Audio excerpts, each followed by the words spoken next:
बच्चा काम करेगा आपका। ठीक ऐसी नीति सरकार की आ रही है। अभी पार्लियामेंट में बिल पेंडिंग है, 12 घंटे का बिल लेकर के आ रहे हैं। अगर ये वर्तमान सरकार आएगी तो 12 घंटे, और कंपनी वाले की मर्जी होगी वो 14 घंटे करना चाहेगा तो वो भी कर ले। ये कानून में चेंज किया, 44 कानून बनवाए, श्रम कानून अंग्रेजों के टाइम में बने अपने देश के अंदर। दुनिया में तो बने ही बने, अपने देश में जब अंग्रेजों का राज था तो भी लड़ाई करके, आंदोलन करके 44 श्रमिक कानून बने थे, जिसमें उनकी सेवा सुरक्षा और ये सारी चीज शामिल थी। कोई भी आदमी अगर 180 दिन जिसने काम कर लिया, 240 दिन काम कर लिया, उसको निकाल नहीं सकते थे, पक्का करना पड़ता था। आपको याद होगा, हम सब लोग पक्के हुए हैं, एडहॉक नियुक्ति होती थी, वेतन में कोई फर्क नहीं होता था। अब क्या है, अब आ गया कौशल रोजगार निगम। क्या है ये कच्ची नौकरी की पक्की व्यवस्था है।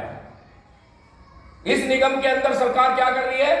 अच्छा, उससे पहले क्या था? वो 86 से पहले गुलामी थी, दास प्रथा थी। भाई आपको जिसने बुक कर लिया उसी के पास रहोगे। अब क्या है, अब भी वही उस तरफ डाइवर्ट हो रहे हैं। अभी गुलाम भर्ती करके भारत से यूक्रेन भेजे गए हैं और इजराइल भेजे गए हैं। ये कहां से आई स्थिति? अगर हमारे देश में बेरोजगारी ना होती, अभी हमारे साथी कह रहे थे बात ये कि यह सरकार जब आई थी 14 में, कहा था 15 लाख देंगे सबके खाते में, 2 करोड़ को रोजगार देंगे। अगर आए साल 2 करोड़ को रोजगार मिलता तो अब तक 20 करोड़ लोग रोजगार, नया रोजगार में देख चले गए होते। तो बेरोजगार इजराइल में मरने के लिए, जाने के लिए, या यूक्रेन में जाने के लिए, या हमारे देश के बच्चे बाहर भाग रहे हैं। बाहर क्यों भाग रहे हैं वो? ऐसा नहीं ऑफिस का काम मिल रहा है, मजदूरी करते हैं वहां जाकर के, पढ़े लिखे बच्चे है जी। और वो इसलिए जा रहे हैं कि जो डॉलर है, आपको याद होगा जब देश आजाद हुआ तो डॉलर की और रुपए की कीमत क्या थी? कभी वो समय भी था कि $1 1 रुपए के बराबर था। अब वो जो बाहर काम कर रहे हैं, वो फायदा तभी है उनको कि वो वहां से उस कमाई को आपके पास भेज दें परिवार में। वो डॉलर जो है रुपए में कन्वर्ट होकर बड़ी संख्या हो जाती है। इसलिए अगर वहां रहते हैं, उन्हीं के जैसा जीवन व्यतीत करते हैं, तो वो उनके पास कुछ नहीं है, वो आप जैसी स्थिति है। तो ये क्यों है? ये बेरोजगारी। पहले सुनते थे आप, थोड़े बहुत लोग जाते थे, लेकिन पंजाब में सुनते थे, पंजाब से नौजवान खाली हो रहे हैं। लेकिन हरियाणा में रीन करनाल जिला, आप गांव में चले जाओ, अभी आरजेडी गए थे उस दिन, गली में कोई नौजवान बच्चा नजर आवे? शहरों की कॉलोनियों में कोई नौजवान बच्चा नजर नहीं आता। तो ये इस सरकार की इस तरह की 10 सालों में पहले क्या होता था? हड़ताल करते थे आप। 14 तक का मुझे याद है, 2014 में, और उसके बाद की भी जो हड़ताल हुई, 14 की जो हड़ताल थी वो लास्ट थी जिसमें कर्मचारियों की मांग मानी गई। उसके बाद हमने कितनी सारी हड़ताल की जब तक नौकरी में रही इस सरकार के टाइम में, कोई एक भी मांग स्वीकार नहीं की गई। उल्टे आपकी जो 60 साल की एज थी उसको इन्होंने वापस करके 58 किया। कैशलेस की बात करते थे, वो कैशलेस की एक चिट्ठी आई हुई है आजकल, लेकिन मेरी तो समझ में वो आई नहीं है। वो साथियों को आयुष्मान योजना का उसमें जिक्र है, और वो आयुष्मान योजना कुछ नहीं है।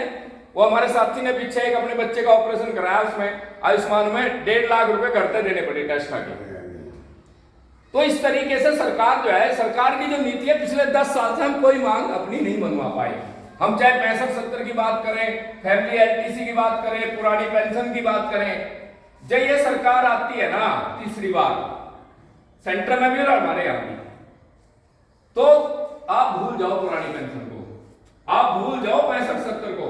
क्योंकि अभी ज्वाइंट एक्शन कमेटी बनी थी रिटायर्ड कर्मचारियों की, हमारे एक दूसरे संगठन के साथी चीफ मिनिस्टर से मिलने चले गए, क्योंकि उनका थोड़ा वो पन्ना प्रमुख वगैरह भी है उनके, हमारे साथी वो पन्ना प्रमुख वगैरह भी है, वो बड़ा नजदीकी है। सीएम साहब से गए, सीएम साहब ने पूछा, हाँ बताओ कहाँ रहते हो? अभी बलराज जी मार्केट में, कौन कहाँ रहता है पूछ रहे थे।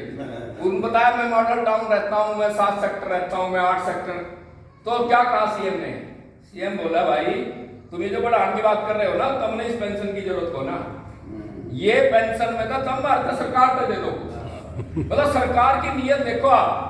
अभी जो आपका जीएसटी कलेक्शन है अप्रैल में, चलो चलो, मतलब सरकार इस समय में बात जो पेंशन ले रहे हो, तनख्वाह ले रहे हो बच्चे,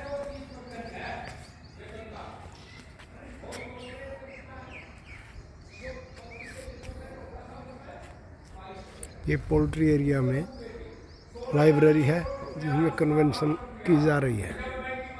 बहुत अच्छी जगह है।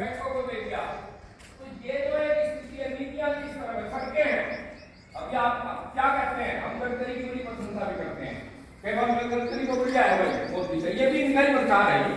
ये सड़कें बंद कौन सी रही हैं आपके गांव में की, या दूसरी आम सड़क जिसकी आपको जरूरत है उस पर किसी सड़क पे एक रोड़ा नहीं लग रहा।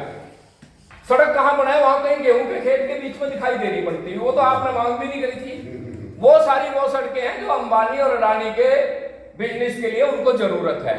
वो आपके हरियाणा के अंदर भी कम से कम 20-30 सड़कें बनने लग रही हैं। वो अभी कल करोंडा की तरफ चले गए थे, पार कर रहे थे वहां टोल से पहले, वहां भी एक पूरी सड़क इधर जाने लग रही है। आप असम वहां जाओगे जीन तो 2 सड़कें रास्ते में मिलती हैं आपको, 152 और दूसरी।